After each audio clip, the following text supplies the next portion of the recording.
Bonsoir et bienvenue dans le Grand JT. Tout de suite, le sommaire. En février dernier, la préfecture d'Île-de-France a annoncé la fin du dispositif lycéen permettant de loger des mineurs non accompagnés et surtout leur permettre un suivi éducatif. Alors que faire face à la précarisation des mineurs non accompagnés? On en parle dans la première partie de notre émission.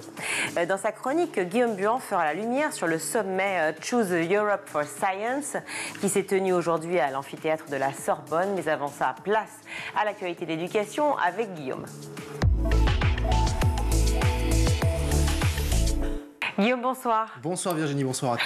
Pour débuter, Emmanuel Macron veut entendre les Français sur la question de l'éducation et va lancer pour l'occasion une nouvelle convention citoyenne. Après celle sur le climat ou encore la fin de vie, le président souhaite que des citoyens soient à nouveau tirés au sort pour se pencher sur la question des rythmes scolaires, de la durée de la journée à l'école, l'heure d'arrivée également à l'école ou encore sur la question des vacances, le tout chapeauté par le Conseil économique, social et environnemental. Alors cette opération va commencer en juin, elle va s'étaler jusqu'à l'automne, voire la fin de l'année. L'objectif du président, organiser des journées favorables au développement et aux apprentissages, mais aussi faciliter la vie de famille. Pour Sophie Vénétité, c'est un coup d'épée dans l'eau. Écoutez la secrétaire générale du syndicat SNES-FSU. C'est surtout une idée complètement hors sujet. On voit aujourd'hui que l'urgence de l'éducation nationale, c'est pas de plancher sur les questions que pose Emmanuel Macron, c'est plutôt de traiter les questions auxquelles il ne veut pas répondre depuis plusieurs mois. Par exemple, la revalorisation du métier d'enseignant. On n'est pas dupe de la manœuvre face aux questions de manque de professeurs, qu'à certaines questions d'organisation, on a des réponses, mais Emmanuel Macron ne veut pas les traiter et nous sort de son chapeau cette convention citoyenne qui ressemble beaucoup à un grand exercice de diversion nationale plutôt qu'à une façon de véritablement traiter les urgences de l'école. Alors cette sortie du chef de l'État cache, selon Sophie Vénétité, bien une nouvelle offensive anti-prof. Écoutez. C'est quand même un grand classique dans ce pays que de faire du prof bashing et de pointer ces professeurs qui auraient trop de vacances, alors que les chiffres montrent que nous ne sommes pas le pays d'Europe qui a le plus de vacances. Et puis, écoutez, si le métier d'enseignant était si attractif que ça, je pense qu'on n'aurait pas autant de mal à recruter et autant de classes qui sont sans professeurs.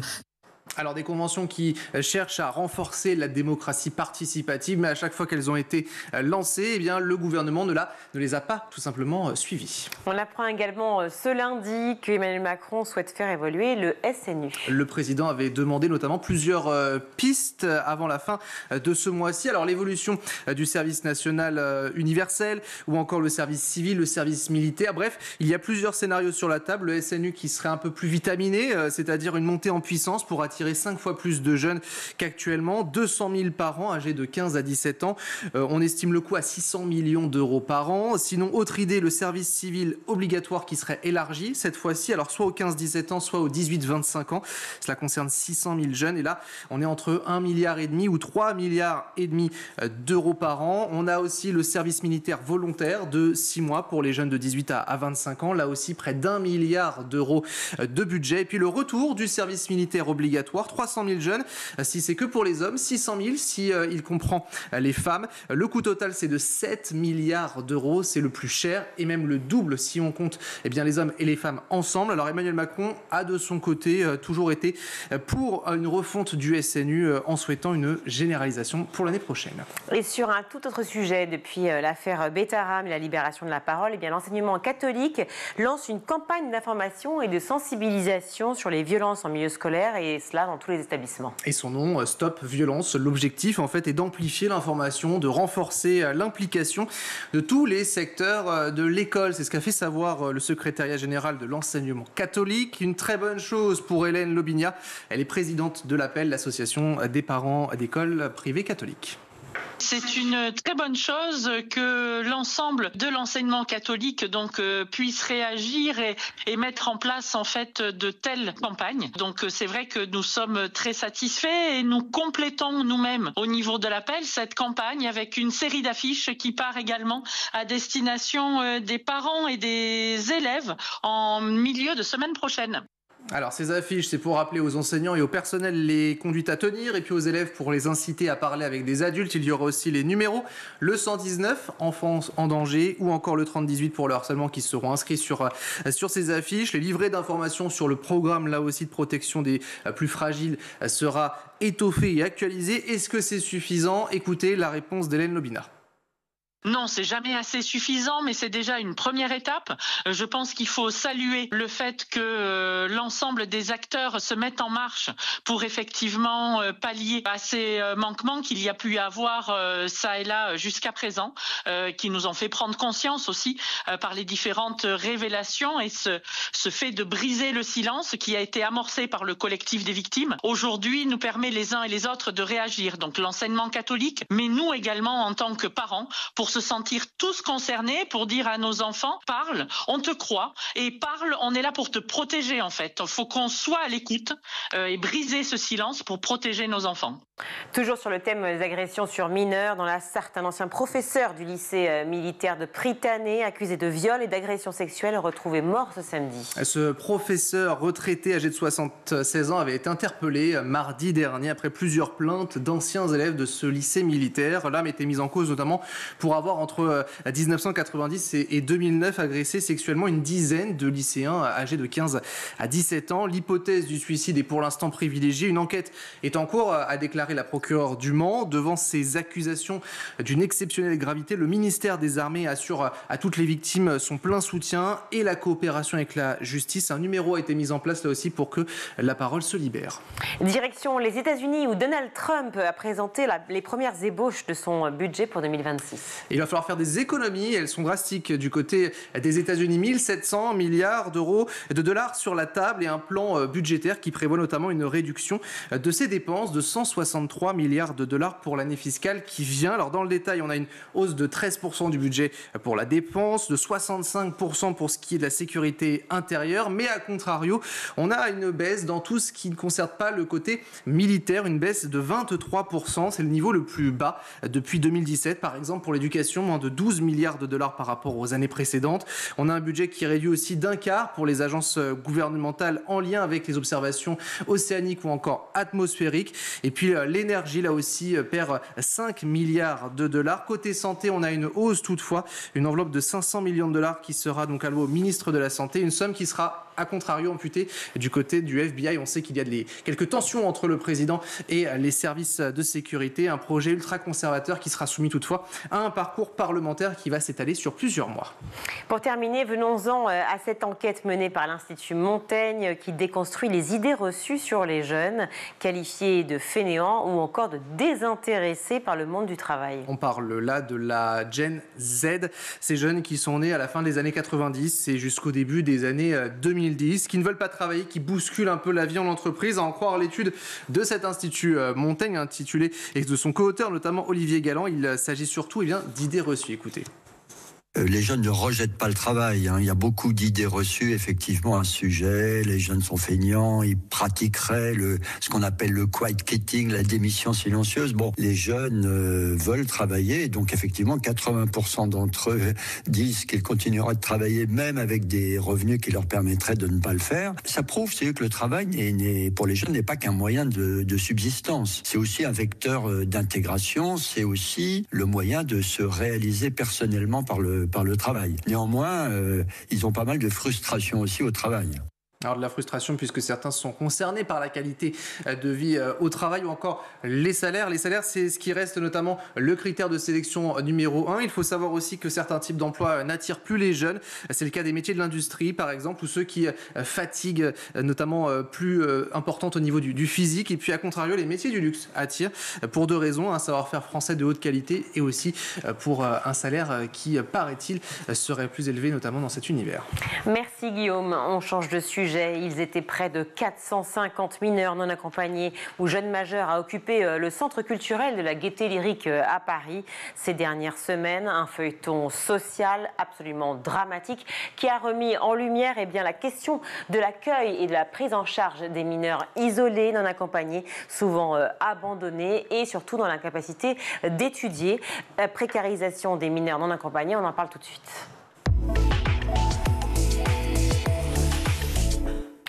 Pour en parler, je suis ravie d'accueillir Priscille Duflo. Bonjour. Bonjour. Merci d'être avec nous. Vous êtes directrice de l'association Droit à l'école.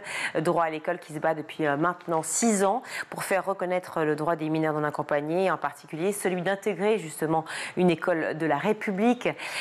Sujet dont on a beaucoup parlé récemment avec ce triste événement, l'expulsion de 450 mineurs et jeunes majeurs aussi d'ailleurs, le 18 mars dernier du campement de la Gaîté Lyrique. Qu'est-ce qui s'est passé exactement en quelques lignes, Priscille Duflo? Il se trouve que effectivement à Paris il y a énormément de jeunes mineurs non accompagnés.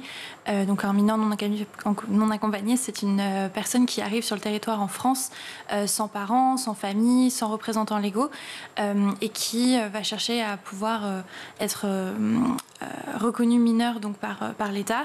Malheureusement, il y a toute une période lorsque le jeune n'est pas reconnu directement par l'État comme étant mineur et qui doit passer devant le juge des enfants. Il y a une période assez longue, parfois ça peut prendre jusqu'à 8 mois en Île-de-France pour voir le juge, et dans cette période-là, il n'y a pas de présomption de minorité. Ce qui fait que les jeunes ne sont pas hébergés, n'ont pas de prise en charge, donc on en reviendra probablement, ne vont pas forcément à l'école, etc. Oui, bien sûr. Et donc ces jeunes-là sont à la rue, et la Gaîté Lyrique, c'était une occupation qui venait répondre à cette problématique de l'hébergement. Donc nous, à Droit à l'école, on n'est pas sur ces questions d'hébergement, mais c'est vrai qu'on est touchés, puisque nous, en cherchant à inscrire ces jeunes à l'école, on est confrontés à la problématique de comment aller à l'école quand le soir on est à la rue, on est sous sa tente, etc. Et donc la Gaîté Lyrique, c'était un moyen pour ces jeunes, donc ces 450 jeunes, d'être au même endroit, d'avoir une forme de solidarité entre eux, d'avoir un toit. Et effectivement, le 18 mars dernier, la Gaîté Lyrique a été expulsée par la préfecture de police, ce qui fait que ces jeunes se sont de nouveau retrouvés à la rue. Alors que la Gaîté Lyrique était solidaire exactement par rapport à tous ces jeunes effectivement qui étaient sans hébergement et sans école aussi, complètement livrés à eux-mêmes, sans logement. L'alternative proposée par la préfecture au lendemain de cette expulsion, c'était quoi? Parce que de ce que j'ai lu, la plupart c'est de monter dans un bus direction Rouen. Alors déjà, pourquoi Rouen? Pourquoi pas une autre ville? Pourquoi tout d'un coup plus à Paris? C'est ma première question. Et je vois que 6 sur 450 seulement ont accepté effectivement de monter dans ce bus, et depuis les autres en fait sont tous éparpillés dans la nature, et c'est encore pire. Tout à fait. Alors pourquoi Rouen, je ne saurais pas forcément répondre, mais c'est vrai que ça soit avec la Gaîté Lyrique ou avec le dispositif lycéen, qui était un autre dispositif qui permettait d'héberger des mineurs à la rue scolarisés, qui s'est également terminé dans ces précédentes semaines. On voit vraiment un objectif, c'est de faire partir les jeunes de l'Île-de-France. Seulement, il faut être clair, ces jeunes, ils sont dans des parcours de scolarité ou dans des parcours administratifs qu'ils demandent à rester à Paris. Donc un jeune qui, par exemple, est inscrit à l'école, lorsqu'il est envoyé pour des raisons d'hébergement à Rouen, la préfecture ne va pas faire le suivi de scolarité. Il n'y aura pas une possibilité d'être rescolarisé cette fois-ci à Rouen, de la même manière que les jeunes qui sont en attente de voir le juge pour enfants afin d'être placés se retrouvent à ce que comment est-ce qu'on va de Rouen pour revenir à Paris pour les différentes instances au tribunal qui vont avoir lieu. Donc c'est pas un refus parce qu'on ne veut pas être hébergé, au contraire c'est une de leurs premières demandes, mais c'est un refus parce que être hébergé c'est bien, mais pouvoir continuer à aller à l'école, pouvoir continuer à ses suivis médicaux, pouvoir continuer son suivi administratif, c'est autant, si ce n'est même plus important pour eux. Alors d'après ce que je comprends, Rouen ou une autre ville, en tout cas pas Paris, puisque ça s'est passé à Paris, cette expulsion, c'était l'idée de dire qu'on ne peut pas faire 2 fois la demande à Paris, en l'occurrence. C'est interdit par la loi, en tant que mineur. Une demande de papier, une demande d'aide d'asile en fait. Tout à fait. Alors on ne peut pas effectivement faire 2 demandes, mais ces jeunes-là ne sont pas dans une réflexion de faire une 2e demande. Ils sont en attente en fait que le juge pour enfants se positionne sur leur statut. Puisque c'est donc ce que j'expliquais, la première demande pour savoir si le jeune est mineur, c'est fait par des associations mandatées par l'État, c'est assez court, on va leur poser des questions, et puis pour les jeunes qui sont très jeunes, pour lesquels c'est évident, j'ai envie de dire les jeunes de 10, 12, 13 ans, on ne va pas forcément se poser de questions, ils sont pris en charge par l'aide sociale à l'enfance. Pour les grands ados, peut y avoir plus de doutes. C'est vrai qu'on ne grandit pas tous de la même manière, en fonction des parcours qu'ils ont pu avoir, la maturité n'est pas la même que celle qu'on va avoir l'habitude de voir d'un jeune de 15 ans en France. Et donc effectivement, tous ces moments-là vont faire qu'ils vont devoir attendre de voir le juge qui, lui, pourra mettre en place, demander des expertises au niveau des papiers, des expertises osseuses, des expertises, etc. Et donc c'est pendant cette période-là en fait que les jeunes sont en attente. Et donc c'est pas une deuxième demande, mais bien la suite en fait de la première demande. Parlons-en justement. On va arriver au dispositif lycéen dans quelques minutes. Tout ça est extrêmement lié, mais la politique dont vous parlez d'évaluation de l'âge, donc par la preuve, la problématique c'est la preuve. Ces enfants, d'ailleurs certains n'ont pas forcément de papier même du pays duquel ils viennent. Ils n'ont pas forcément été, dès la naissance, recensés dans leur propre village ou ville. Mais surtout, cette évaluation de l'âge par la preuve, elle sera pratiquement toujours contestée par l'État. Je veux dire, quand l'enfant, le jeune, a aux environs de 15 ou 16 ans. Alors c'est vrai que c'est compliqué pour tout point de vue, il n'y a pas de solution parfaite. Cependant, nous, ce en quoi on croit à droit à l'école, c'est vraiment que en fait, n'importe quel jeune a le droit d'accéder à l'école.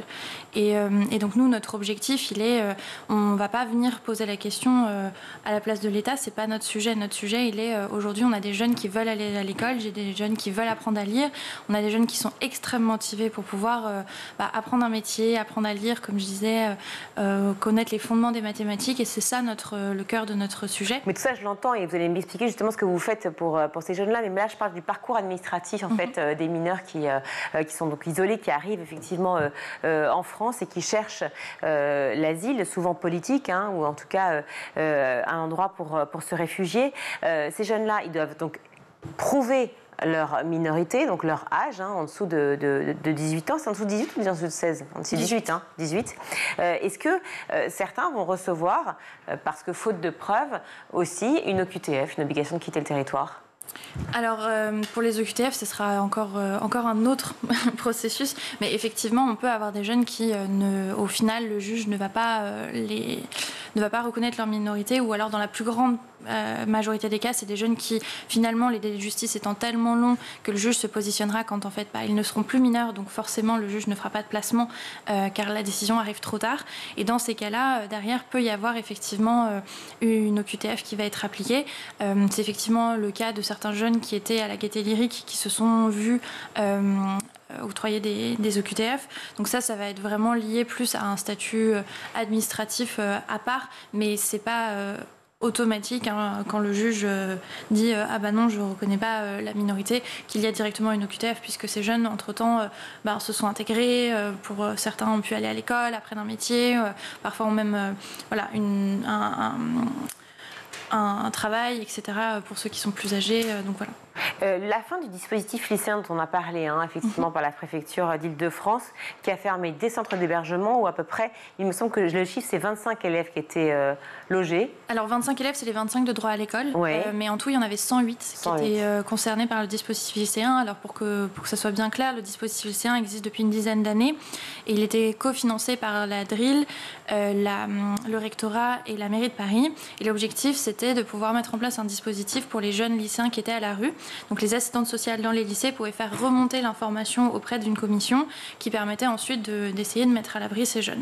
Alors il n'y avait déjà pas beaucoup de place, bien sûr, 108 c'est pas énorme par rapport au nombre de jeunes qui sont à la rue actuellement, mais ça permettait quand même pour certains de pouvoir avoir un hébergement, et c'est un hébergement spécifique pour des jeunes lycéens, donc avec vraiment une réflexion de mettre des jeunes du même âge dans des mêmes hébergements, d'avoir un soutien par des psychologues, des éducateurs, etc. Puisque l'objectif, c'était de soutenir des jeunes qui sont scolarisés, donc pouvoir faire ses devoirs, pouvoir le soir après l'école avoir un endroit calme pour pouvoir se reposer. Voilà, toutes ces questions. Mais pourquoi cette décision ? C'est politique ? C'est quoi ? Quel est le choix ? Alors, ce qui nous a été rapporté, c'est que donc, la DRIL a arrêté les financements du dispositif. Ce n'est pas extrêmement clair les raisons pour lesquelles ce dispositif a été fermé. En tout cas, les financements n'étaient plus là. Au début, ce qui avait été annoncé, c'était que les jeunes pourraient rester au moins jusqu'à la fin de leur année scolaire. C'est ce qui avait été annoncé fin 2024. Et en début 2025, on a eu la mauvaise nouvelle que finalement, les jeunes qui étaient actuellement dans le dispositif ne pourraient pas non plus finir leur année scolaire. D'où effectivement le fait qu'il y ait beaucoup de syndicats, d'associations qui se sont mobilisés parce que ces jeunes-là, c'était un vrai retour en arrière. Les solutions qui étaient proposées par la préfecture étaient des solutions qui n'étaient pas adaptées en fait au fait que c'est des jeunes, comme je disais tout à l'heure, au lycée, donc qui ont besoin d'un encadrement, de pouvoir avoir un endroit pour faire leurs devoirs, de pouvoir suivre correctement. Quelles étaient les propositions faites ?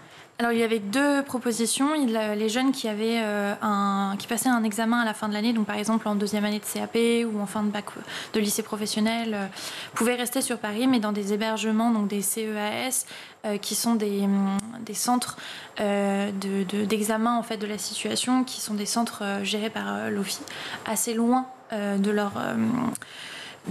l'endroit où ils sont scolarisés, etc. La problématique, c'est que c'est des grands dortoirs avec pas du tout de dispositif adapté en fait pour des jeunes mineurs et des jeunes scolarisés. L'autre solution pour ceux qui ne passaient pas un examen en fin d'année, c'était de les envoyer. On fait le lien avec Rouen au début de cet entretien, c'est que ils étaient donc envoyés en SAS en province. Le premier problème, c'est comme on disait, du coup rupture de scolarité puisque pas de garantie de pouvoir continuer leur scolarité dans la ville dans laquelle ils étaient envoyés. Pas de garantie même que la spécialité qu'ils avaient démarré sur Paris, parce que des CAP, il y a des spécialités, il n'y a pas les mêmes spécialités dans chacune des villes, donc pas garantie qu'ils puissent continuer leur spécialité. Donc voilà, toutes ces problématiques, rupture et administrative. Mais il y avait aussi le fait que les SAS sont un dispositif qui a été mis en place au moment des Jeux Olympiques pour essayer de désengorger Paris d'une certaine manière. Et c'est normalement, légalement, le SAS, c'est 3 semaines en fait. 3 semaines pendant lesquelles les personnes qui travaillent au SAS vont identifier la situation de la personne, essayer de voir comment la réorienter comme il faut, et puis ensuite voir ce qui est possible. Mais au bout de 3 semaines, il n'y a plus d'hébergement. Donc ça ne résolvait pas du tout le problème de ces jeunes qui étaient en pleine scolarité. Pour bien comprendre la situation, pour toutes les personnes qui nous regardent, parce que c'est vrai que c'est un sujet assez complexe, un enfant qui est donc mineur isolé, qui est donc séparé de toute sa famille a priori, qui arrive dans un pays qu'il ne connaît pas, qui ne maîtrise pas la langue, il n'a aucun papier, rien, aucune situation, il n'a pas d'argent, aucun moyen, hormis les associations.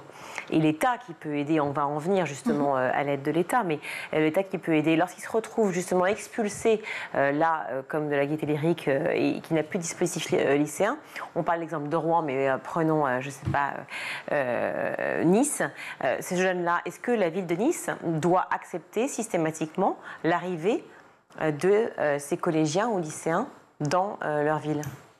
C'est une question à laquelle je n'aurais pas la réponse exacte. Ce qui est sûr, c'est qu'en tout cas, dans le cas du dispositif lycéen ou de la Gaîté Lyrique, ce sont des propositions qui ont été présentées par la préfecture.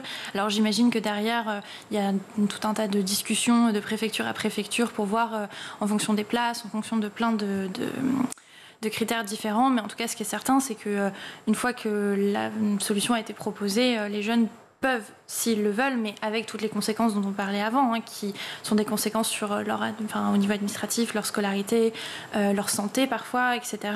Ils peuvent monter dans le bus et partir et ils seront reçus. La question, c'est comment et dans quelles conditions. Et les résonances psychologiques qui sont absolument énormes. On parle toujours d'éducation et on est sur School TV d'autant plus. Le droit d'aller à l'école, de recevoir une éducation fait partie de la Convention internationale des droits de l'enfant. Il faut quand même le rappeler. On aurait plutôt une tendance à tout d'un coup voir ce jeune, l'enfant qui arrive, davantage comme un migrant et pas comme un enfant. Alors, avec une casquette, je veux dire migrant et pas une casquette d'enfant. C'est effectivement quelque chose qu'on peut se poser comme question. C'est un parti pris politique de voir si c'est effectivement l'objectif politique actuel. Ce qui est sûr, c'est qu'au niveau factuel, ce qu'on observe, c'est qu'aujourd'hui, on a de plus en plus de jeunes qui sont pas reconnus par l'aide sociale à l'enfance. Les délais de la justice sont encore plus longs. Donc pour ceux qui sont en attente que le juge se positionne, les délais sont de plus en plus longs. Donc on en a aussi beaucoup qui ne sont pas reconnus parce que les délais étant trop longs, voilà. On a aussi, on voit effectivement qu'il y a de moins en moins de places dans les classes. Les délais aussi pour pouvoir être scolarisés sont encore plus longs. Donc voilà, c'est effectivement la situation de précarité qui de toute façon existe pour des jeunes qui arrivent dans ces conditions-là, reste pour plus longtemps, sont encore plus précaires qu'avant. Et donc oui, tout à fait.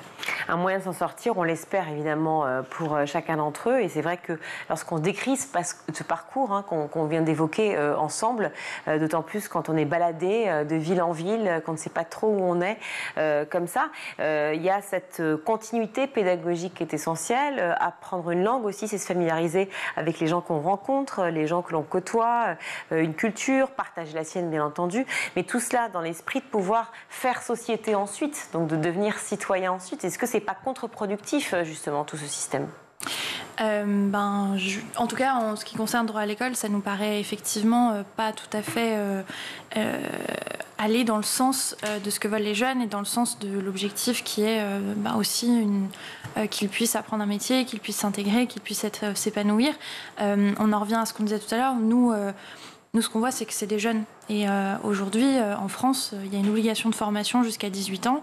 Et donc, du coup, nous, ce qu'on espère et ce qu'on veut, c'est que tous les jeunes puissent aller à l'école pour pouvoir se former, pour pouvoir apprendre un métier et pour pouvoir effectivement s'épanouir, d'abord scolairement, mais ensuite professionnellement. Et quand on parle avec eux, leur objectif, il est vraiment, pour ceux qui ne savent pas lire, d'apprendre à lire, pour ceux qui savent déjà lire et qui ont déjà un bon niveau, de pouvoir passer leur bac le plus rapidement possible, parce qu'ils veulent. Ils ont une soif d'apprendre et ils ont envie d'aller à l'école qui est extrêmement forte et qu'on croise tous les jours. Effectivement, ils doivent aller à l'école jusqu'à au moins 15 ans en tout cas. Vous vous chargez, vous, à droit à l'école, de trouver une alternance pour ces enfants aussi. Vous les aidez dans ce sens à faire rencontrer des grandes entreprises ou petites d'ailleurs pour pouvoir créer ce lien ? Alors oui, effectivement, on a deux dispositifs. On a deux programmes, on va dire. Un programme vraiment axé sur l'accès à la scolarisation. Mais on a aussi tout un pôle qui s'occupe de l'aide à l'orientation et à l'insertion professionnelle, puisque très rapidement, ces jeunes vont souvent être orientés dans des classes professionnelles, ce qui va amener des stages, mais aussi potentiellement des alternances derrière. Et on sait bien que sans réseau parental, ça peut être très compliqué de trouver son premier stage ou même en fait de comprendre quelles sont la diversité des métiers qu'on a devant nous. Donc ils font vraiment un vrai travail dans un premier temps d'orientation au niveau des jeunes, mais dans un deuxième temps de pouvoir mettre en relation des jeunes avec des entreprises. Alors ça va passer plus par apprendre aux jeunes à faire un CV, à décrocher son téléphone pour pouvoir appeler un patron et lui dire bonjour, je voudrais un stage, bonjour, je voudrais une alternance, se préparer pour des entretiens. En fait, tout ce travail d'apprendre aussi à s'intégrer dans la vie professionnelle. Vous ressentez aujourd'hui, vous, chez Droit à l'école, une crispation de la société sur la question migratoire ou pas ?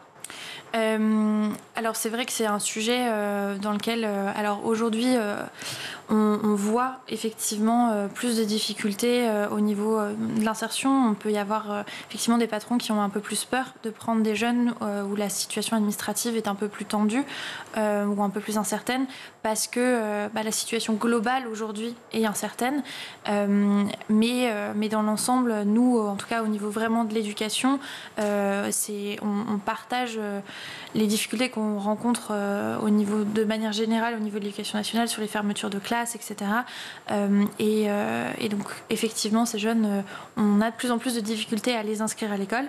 Après, par contre, c'est sûr que avec les fermetures de dispositifs, les expulsions d'hébergements précaires, etc., on voit de plus en plus de difficultés pour ces jeunes de pouvoir suivre à l'école parce qu'ils sont sans hébergement, parce que les conditions en fait, de vie se durcissent. Qu'est-ce que vous demandez à l'État aujourd'hui ? Alors, droit à l'école, vraiment sur la partie scolaire, nous, ce qu'on revendique depuis plusieurs années, c'est que la prise en charge scolaire soit faite dès le début de la procédure d'évaluation, puisque c'est ce que j'expliquais tout à l'heure, les jeunes vont parfois mettre plusieurs mois avant de pouvoir voir le juge pour enfants, et nous, on aimerait qu'ils ne perdent pas ces plusieurs mois, et que finalement, le travail que nous, on fait de les accompagner, qu'ils soient scolarisés le plus tôt possible et qu'ils ne perdent pas ce temps, parce que dans la grande majorité des cas, ils finissent par être reconnus par l'aide sociale à l'enfance. On voudrait que cette scolarisation intervienne le plus tôt possible, et qu'elles soient prises en charge par l'État correctement. Quand vous voyez aussi les drames de l'aide sociale à l'enfance, bien qu'ils fassent probablement ce qu'ils peuvent, mais beaucoup d'enfants subissent à la fois la prostitution, l'errance, la déscolarisation ou le décrochage scolaire. Est-ce que vous êtes confiant malgré tout? Est-ce que vous avez envie de guider ces enfants aussi vers l'aide sociale à l'enfance?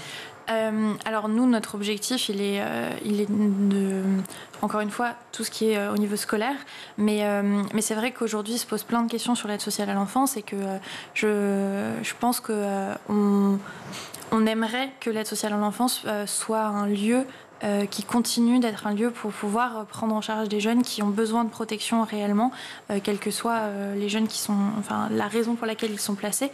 Donc on suit de près effectivement les travaux qui sont faits à l'Assemblée, par notamment voilà, le dernier rapport qui est sorti, etc. Parce que ces jeunes, quel que soit leur âge, quelle que soit leur nationalité, ils doivent être protégés et ça, et pouvoir aller à l'école sereinement, et pouvoir avoir un hébergement et pour pouvoir rentrer dans un lieu de vie le soir où ils se sentent en sécurité. Donc ça, oui, bien sûr que c'est des choses qui nous tiennent à cœur. Merci beaucoup Priscille Duflot d'être venue sur le plateau du Grand JT nous parler et bien sûr de droit à l'école, l'association que vous dirigez, et surtout de ces enfants, de ces mineurs non accompagnés et souvent jeunes majeurs aussi, qui vivent des situations très difficiles ici en France et qui demandent de l'asile pour être protégés de ce qu'ils vivent ailleurs et pour pouvoir suivre une éducation remarquable comme on peut donner en France. Merci beaucoup à vous. Merci à vous. Merci. On va tout de suite marquer une pause et puis on se retrouve dans le Grand JT.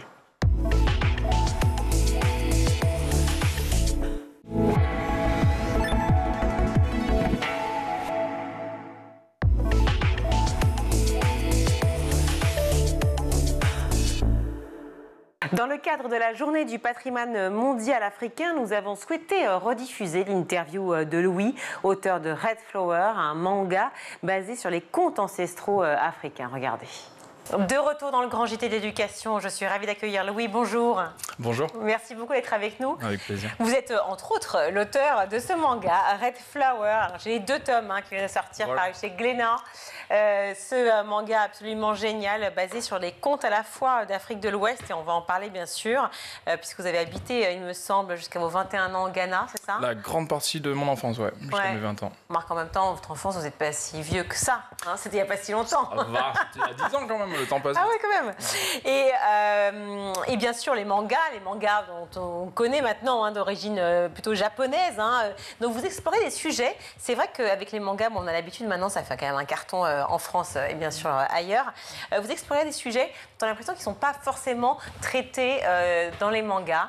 Beaucoup de sujets sur la vie finalement, le pourquoi, beaucoup de sujets philosophiques.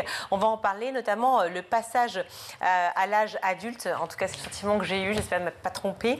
Et vous posez cette question. Ce sont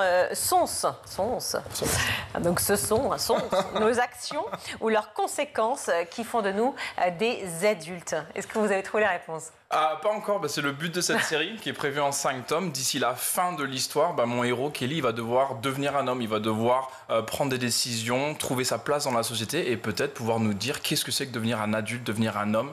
J'espère trouver la réponse en même temps que mes lecteurs. Oui, alors voilà, c'est ça la réponse. En tout cas, ce qui est intéressant, on le sait bien, c'est le chemin parcouru, c'est le fameux parcours. Et c'est ce parcours initiatique qu'entreprend Kelly, qu'on ressent dès le départ. Comment vous avez fait pour à la fois puiser effectivement dans votre propre parcours, j'imagine qu'il y a une part d'autobiographie, et pouvoir énoncer quelque chose d'assez universel finalement à travers le parcours de Kelly? Je pense qu'on raconte toujours mieux ce qu'on a vécu. Donc forcément, je m'inspire de ma vie, des gens que j'ai connus, de mon enfance en Afrique, de la musicalité, des récits de mes grands-parents. Ça va être le fond. Et puis après, c'est une histoire universelle parce qu'on est tous devenus des adultes à un moment ou à un autre. Et donc, je pense que c'est un récit qui va résonner avec tout le monde au niveau de ce que le héros va vivre, ses frustrations, le fait qu'il va se contredire avec son père, faire face à l'autorité et devoir prendre ses propres décisions. Vous pensez qu'on est tous devenus vraiment adultes? C'est quoi devenir adulte finalement? C'est être responsable? C'est quoi?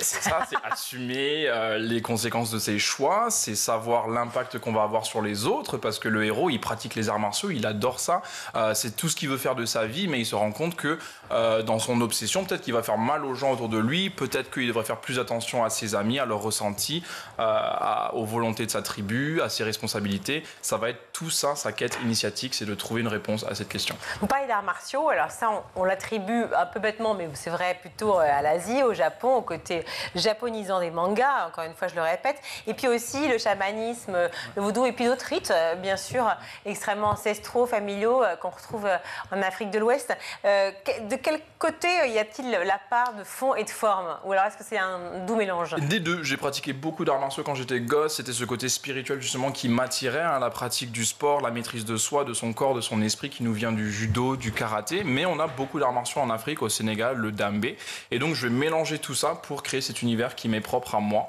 Et donc on va pouvoir explorer les thèmes justement à travers cet art martial. Le dambé, c'est peut-être un peu moins connu. Comment on pourrait le définir? Le dambé, c'est une espèce de boxe, une boxe sénégalaise ou nigérienne où on va se bander les mains et bon, ça ressemble à ça a ses propres codes, sa propre pratique. On parlait évidemment de ces passages, de ces rituels, de la connaissance finalement de la vie qu'on tente peut-être une fois dans sa vie finalement d'apprendre, d'intégrer complètement. La philosophie, cette philosophie, on la ressent beaucoup, la philosophie peut-être pacifique d'un peuple d'un côté, je sais pas, qui a ressenti côté familial, ancestral. Ouais, on a une culture qui est très différente. On va avoir un respect pour la nature, on va avoir beaucoup d'importance à la spiritualité, à la voix des ancêtres, on va écouter ce que disent nos grands-parents. Donc tout ça me vient de mon vécu en Afrique. Les paroles de ma grand-mère étaient très importantes pour moi. Et, comment s'appelait-elle votre grand-mère? Ma grand-mère, on l'appelait grandma. Grandma, on appelle toutes nos tantes, nos oncles, sont pas forcément nos vraies tantes et nos vrais oncles, mais on les appelle tous comme ça parce qu'au final, le village entier est une grande famille et donc c'est un peu l'ambiance que j'aimerais retranscrire, que j'ai retranscrit dans Red Flower. Et elle vous racontait justement les histoires de famille, les histoires de village. Qu'est-ce qu'elle vous enseignait? Les histoires de famille, les histoires traditionnelles, le folklore, c'est comme les fables de La Fontaine, mais version ouest africaine en fait. Donc on a nos propres contes, nos propres mythes, nos propres légendes dont je vais puiser, dont je vais m'inspirer pour raconter ce récit et faire jouer les personnages qui ne sont pas tout le temps que les miens. Anansi l'araignée, c'est un petit peu le renard dans les fables pour ceux qui connaissent. Et bien chez moi c'est une araignée, c'est un sorcier vaudou qui va manigancer les choses. On ne sait pas trop ce qu'il fait, mais il va jouer dans cette histoire et on va pouvoir suivre ses aventures auprès du personnage. Les légendes dont vous parlez, le mythe, peut-être sans déflorer, mais peut-être une légende assez forte qu'on retrouve beaucoup dans Red Flower. Je me rappelle, donc paru aux éditions Glénat. Vous savez que le manga, ça se lit dans l'autre sens. Pour les habitués. On a des légendes telles que la naissance du baobab. D'où vient le baobab, cet arbre qui a l'air d'être à l'envers. Et il y a des légendes qui racontent que c'est Dieu qui l'a planté à l'envers un jour pour éviter qu'il s'échappe tout seul parce que baobab n'arrêtait pas de s'enfuir. Moi, c'est le genre de légendes qui m'ont fait rêver quand j'étais gosse, ce genre d'image en fait au fond de la savane, parce que j'ai vécu la savane, j'ai vécu la jungle, mais j'ai aussi vécu Accra, la capitale du Ghana, un petit peu plus la modernité. Et donc mon récit va puiser dans les deux. On a des éléments de tradition, de contes, de légendes, mais on a aussi un récit plus moderne avec le choc des cultures. On va avoir le passage à l'âge adulte, la masculinité, etc. Alors effectivement, on parlait beaucoup, donc il y a 2 tomes, je le rappelle ici. Voilà, donc on peut peut-être dire un petit mot de chaque tome, même si on a peu de temps, mais on voit effectivement ce rituel alors j'ai noté Katafali, je ne me suis pas trompée, voilà, afin de devenir un homme aux yeux de sa tribu. Peut-être dire un petit mot sur le Katafali. Le Katafali, c'est le kata, ça vient du karaté. Ouais. Fali, dans la langue traditionnelle du Ghana, ça veut dire la paix.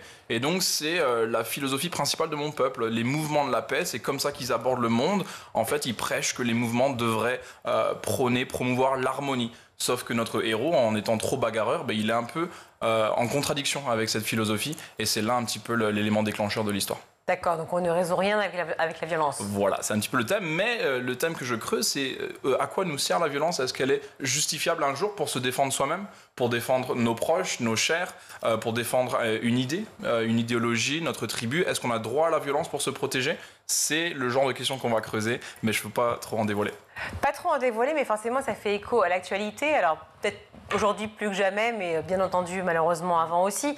Est-ce que lorsque vous présentez aussi le manga, est-ce que d'autres personnes vous en parlent, vous disent ça, forcément, ça résonne avec ce qui se passe, peut-être avec les envolées de certains hommes politiques dans le monde?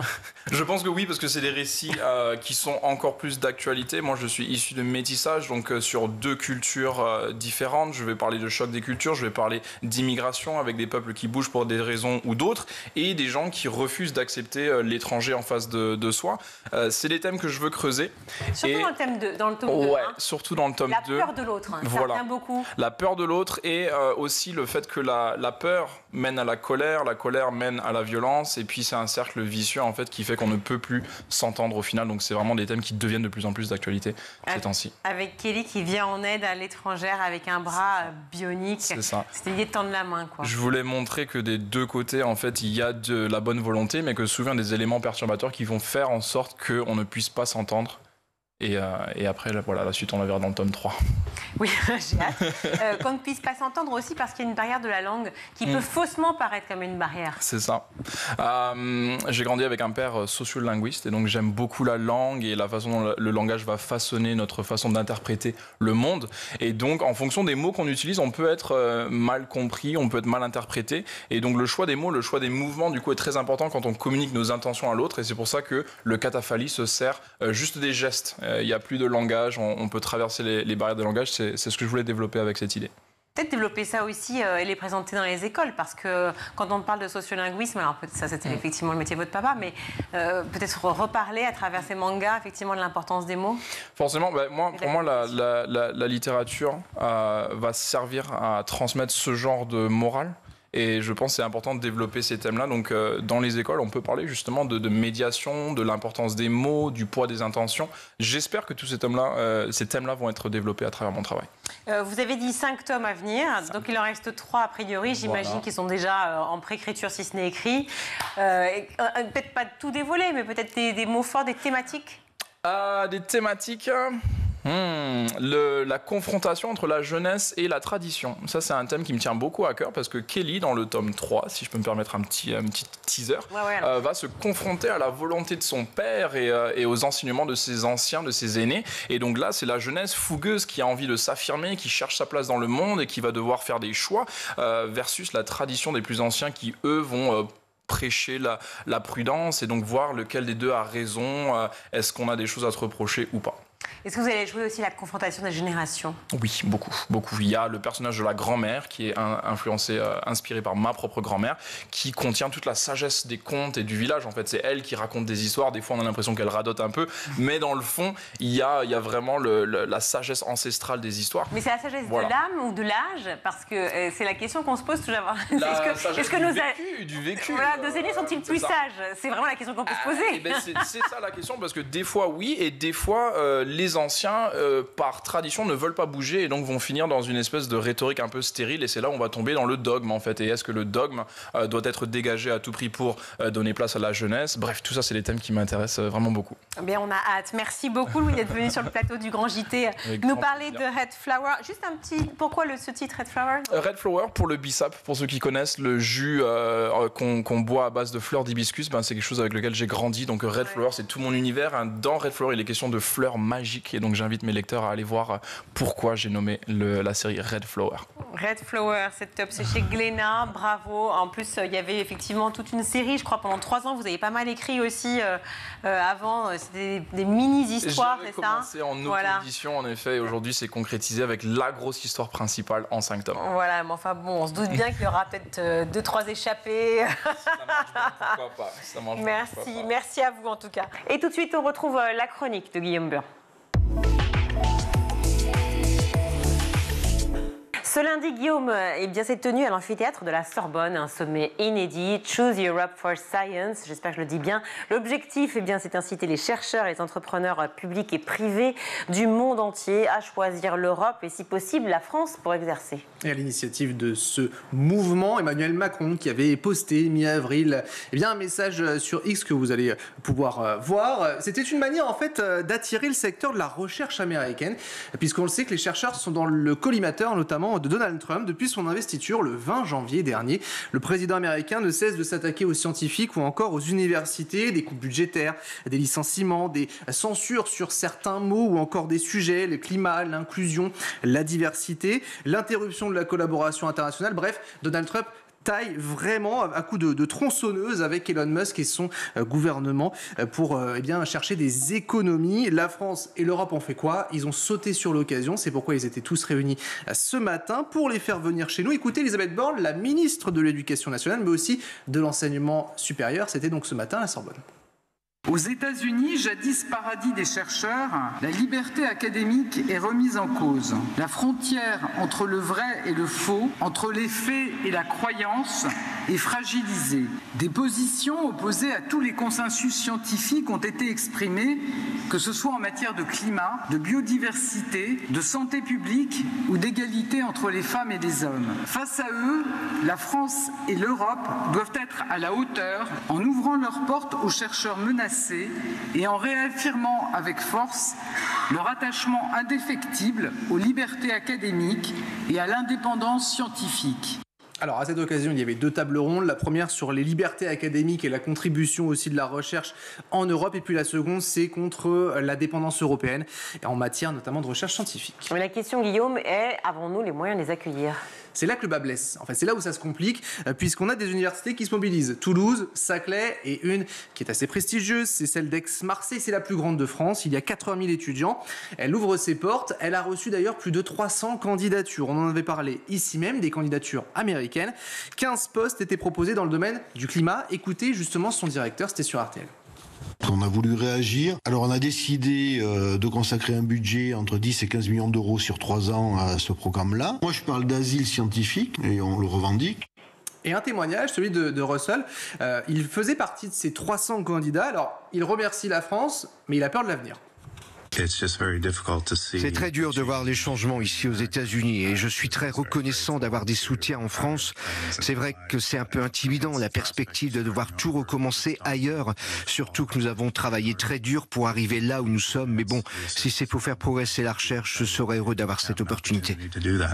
Alors, il faut savoir que selon la revue scientifique Nature, elle a enregistré 30% de demandes en plus sur ses offres d'emploi et puis que dans un récent sondage, 75% des chercheurs se disent prêts à quitter les États-Unis. Alors, on comprend bien que le gouvernement et les universités se disent prêts à s'engager et tant mieux, mais qu'en pensent réellement les chercheurs français, Guillaume ? Ça commence justement à grogner.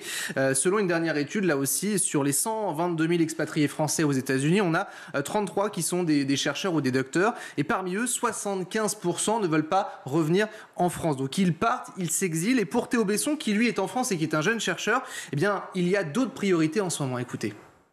Alors il y a un tiers des bâtiments universitaires qui est en mauvais état, donc ça c'est un rapport de la Cour des comptes. Il y a des bâtiments dans lesquels il pleut parfois, il y a des amphithéâtres dans lesquels il pleut. Il y a quelques années, je crois que c'est à Strasbourg, ils ont dû couper le chauffage parce qu'il n'y avait pas l'argent pour payer le chauffage. Parfois on n'a pas d'argent pour financer nos propres recherches. Enfin on se pose la question de pourquoi on n'augmente pas nos budgets alors qu'il y a des super équipes en France aussi. Il y a des milliers de vacataires qui sont très mal payés et qui n'ont pas de contrat pérenne. Et c'est super d'accueillir les chercheurs étrangers, notamment les Américains parce qu'ils passent un mauvais moment. Mais en fait, on a besoin d'argent pour travailler, quoi. Oui, c'est super de les accueillir, mais effectivement, les Français râlent. Il y a plusieurs facteurs justement qui expliquent que les Français partent, notamment le manque de perspectives professionnelles, mais aussi une rareté du travail, les conditions et la rémunération qui est souvent meilleure dans d'autres pays. L'argent, le nerf de la guerre, évidemment, surtout quand on sait que la dette de la France ne cesse d'augmenter, que le gouvernement cherche à faire des économies, je crois, de 40 milliards, c'est ça, d'euros? Tout à fait. Et on va sortir ensemble les calculettes pour tout comprendre, pour savoir, en fait, aux États-Unis, ils sont payés 3 à 4 fois plus que par rapport à nos chercheurs français. En gros, un poste de doctorant, c'est 2 000 euros environ. Vous en comptez 6 000 à Harvard. Bon, après, il ne faut pas oublier qu'aux États-Unis, ils n'ont pas non plus de sécurité sociale, que la vie coûte beaucoup plus cher et donc ils ont besoin d'avoir de l'argent. Malgré cela, ça commence à faire grasser d'adam. C'est le cas aussi, en dehors de cet aspect financier, on parle aussi des investissements. La France investit peu par rapport à d'autres pays. Écoutez, Mark Kennedy, il est directeur d'un institut pour la concurrence stratégique. Il faut investir. Les investissements privés dans l'IA sont 11 fois plus importants aux États-Unis qu'en Europe. Le Royaume-Uni investit davantage dans l'IA que l'Allemagne et la France réunies. L'appel de Macron à faire en sorte que l'Europe prenne part aux industries du futur est pertinent et visionnaire. Mais l'Europe doit aussi reconnaître qu'elle ne pourra pas développer une culture de l'innovation forte sur un continent qui impose des réglementations importantes et se targue d'être une superpuissance réglementaire.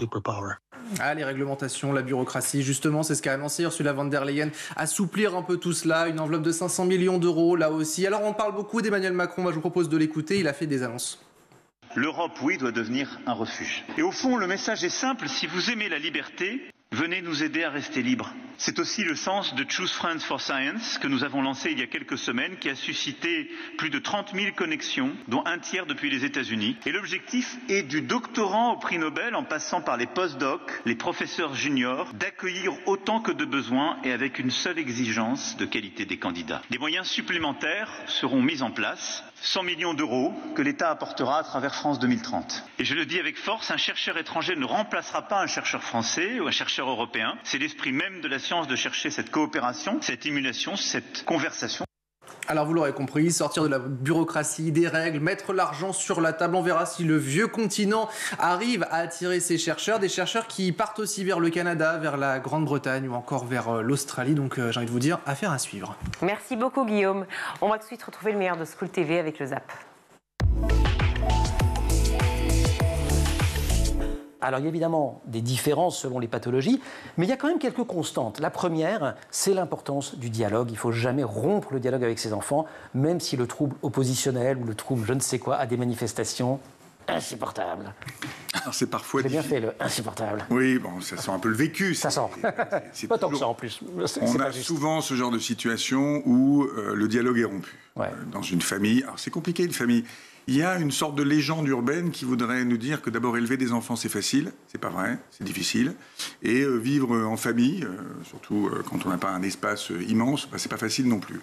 Donc il y a des moments où effectivement le dialogue peut être plus difficile, où on a tendance à vouloir s'échapper, et évidemment on ressasse un certain nombre de choses, et quand on va pas bien et qu'on n'arrive pas à partager, ça devient plus compliqué. Donc il faut toujours essayer de parler. Et c'est très important. Alors, si je prends l'exemple de la dépression, c'est vraiment un bon exemple. Parce qu'un enfant qui se sent triste, on parle d'enfants de 0-12 ans, qui se sent triste, il ne sait pas trop ce qui lui arrive. Il ne connaît pas, il n'en a pas franchement entendu parler. Et on hésite à coller le mot de dépression sur un enfant, en plus. Et ça, vous le dites bien dans le livre. On a peur de le faire. Ouais. Pendant longtemps, on a pensé que ce n'était pas possible. Enfin, franchement, il n'y a pas de raison. Ils sont petits, ils ont la vie devant eux, ils sont en pleine forme. Pourquoi seraient-ils déprimés? Et donc, il garde sa tristesse comme ça en lui. Il n'en parle pas. Et puis, si on ne lui pose pas la question, il ne va pas répondre. Il ne va pas dire « je suis triste ». Alors, il va l'exprimer différemment. Il va l'exprimer par une colère, une agitation, peut-être même une opposition. Donc, on va prendre ça pour autre chose. Notre réaction, naturellement, ça va être plutôt de le cadrer, de dire « arrête de faire des bêtises ». Time out, va dans ta chambre. Va dans ta chambre, time out, comme ça, de manière un peu automatique. Ouais. Et en fait, lui, il va rester de plus en plus triste. On a peur de lui poser la question. Et ça ira de plus en plus mal. Donc, ce que je dis, c'est qu'il faut poser des questions. C'est ça. Votre frère Ahmad a été exécuté en 1988 après avoir été torturé. Vous en parlez dans ce livre, Un petit prince au pays des Mollahs. Oui. Il retrace l'histoire d'Ahmad, mais aussi de votre famille. Son exécution fait partie de l'un des épisodes les plus sombres de l'histoire de l'Iran, avec près de 30 000 prisonniers politiques tués. Oui. Quel rôle votre frère a-t-il joué dans votre parcours ensuite ? Quand, à cette époque, j'étais en France, j'attendais qu'il soit libéré parce qu'il était condamné à 5 ans de prison et il avait passé plus de 5 ans en prison. Et au lieu d'avoir la nouvelle de son libération, quand j'ai appelé mon père pour prendre des nouvelles de Ahmad, mon père était étonné parce qu'il pensait que Ahmad sortait de l'Iran pour me rejoindre. Et moi, j'ai dit, papa, non, il n'a pas arrivé chez moi, vous vous trompez. Il est allé chercher des prisons de prison parce qu'Ahmad a été libéré pour quelques mois, en courte durée, et il essayait de sortir de l'Iran. Et il est tombé dans les pièges des gardiens de la révolution. Et à nouveau été arrêté, torturé et exécuté dans le grand massacre des prisonniers politiques. Et les passants, les gardiens de la Révolution, après des années de recherche, ont dit à mon père, ne cherche plus ton fils, nous l'avons exécuté dans une prison de Ouroumieh, c'est dans le nord-est de l'Iran. Ils n'ont pas donné ni adresse de son tombe, ni le corps. Et c'est un calvaire qui, pendant des années, beaucoup de milliers de familles ont vécu en Iran. Là, on arrive dans une période aussi pour ces jeunes où le grand oral du bac arrive à grands pas. Et vous utilisez à la fois le théâtre, vous en avez parlé, le coaching, la psychologie, une vraie pédagogie aussi, et puis une méthode, oui et. C'est ça. Son nom intrigue. Expliquez-nous comment concrètement, pour les jeunes justement qui nous regardent, leurs parents et peut-être leurs enseignants, comment vous y prenez justement? Quelles clés vous leur donnez aujourd'hui pour être à l'aise et puis pour construire un discours, parce que c'est ce qu'il leur a demandé dans cette épreuve, qui fait sens et qu'ils puissent aussi retenir tout en étant à l'aise? Alors les clés, c'est compliqué d'en parler là sur un plateau parce que les clés, c'est justement passer par le corps, passer par l'expérimentation. Et petit à petit, intégrer des réflexes, mais on ne va pas arriver en disant « il n'y a qu'à Faucon, tu dois faire ci, tu dois faire ça ». C'est-à-dire que c'est personnalisé. C'est absolument... En fait, c'est personnalisé, et pourtant, ce sont que du groupe, des ateliers de groupe. Mais ce qui est important, c'est d'avoir... On a une pédagogie qui est très progressive, donc qui va mettre... C'est une pédagogie des forces, qui va mettre les jeunes en confiance en disant bah oui, marcher dans un espace, dans une classe, je sais faire, dire bonjour à un copain, je sais faire, et petit à petit, comme ça, on va se rendre compte qu'on est capable de tenir un discours, de regarder son auditoire, de sourire, d'être impactant. Ouais. Mais tout ça est arrivé de manière progressive, et par le corps et par le jeu. Parce qu'on rigole beaucoup aussi. J'imagine que ça change tout aussi, ça met forcément à l'aise. Ça met à l'aise, et puis ça permet de dédramatiser des choses qui font peur. La peur de parler en public, c'est la première peur avant de mourir. Je sais. C'est juste complètement dingue. C'est juste complètement... C'est vrai, tu prends les études, même sur LinkedIn, les professionnels, c'est pas juste les jeunes, quoi. C'est la peur de parler en public. Les différences garçons-filles, il y a des troubles qui sont nettement genrés, comme les troubles du comportement alimentaire. Les troubles du comportement alimentaire, certains troubles du neurodéveloppement, le trouble du spectre de l'autisme qu'on vient d'évoquer, le TDAH, le trouble déficit de l'attention avec ou sans hyperactivité. Mais là, parce qu'on voit moins, dites-vous, les symptômes chez les filles. Voilà. En fait, on pense de plus en plus qu'on voit moins les symptômes. Alors, c'est presque quelque chose un peu sociétal. On a pu considérer à un moment donné que certains comportements étaient habituels chez les filles, comme s'il y avait des comportements de filles, d'être un petit peu tête en l'air pour le TDAH, d'être un peu réservé pour l'autisme, ou éventuellement de ne pas manger pour être maigre pour les troubles du comportement alimentaire, et du coup ne pas les repérer au fond et considérer que ce n'était pas pathologique. C'est normal, c'est une fille. C'est normal, c'est une fille, c'est pas grave. Et puis aussi, il y a un autre aspect, c'est que tout ça, la psychiatrie pendant longtemps, comme d'ailleurs tout le reste du monde, a été fait essentiellement par des hommes, et qui du coup avaient un regard sur les filles qui n'était pas tout à fait le même, et puis eux-mêmes n'étaient pas des filles. Et donc on a pu passer un peu à côté, on le voit maintenant qu'on s'intéresse à l'autisme adulte, au TDAH adulte, qu'au fond on a manqué... Un regard plaqué qui est pas forcément On a manqué les évident. diagnostics et on les fait maintenant un peu plus tardivement. Qu'est-ce qu'il faut faire selon vous pour que la jeunesse iranienne soit enfin écoutée, enfin épanouie dans son pays pour qu'elle évite justement de s'exiler?